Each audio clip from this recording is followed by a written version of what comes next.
Hello everyone, Assalamu alaikum. How are you all? I hope you are well.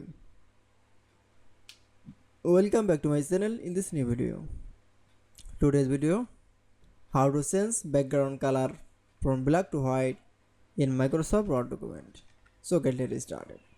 At first, open your Word document file. Firstly, then you show that Word document is the show black page color. Now change the background color from the white. Now then show the black background color. Now going to the design menu option. Now for click, then click for the page color option. Then click for the white color option. That's it. Then again going to the page color option. Then click for the white color option. That's it. Then I show change background color from black to white in Microsoft Word document is very easily. I hope to enjoy the video. Please like, comment, share and subscribe my channel.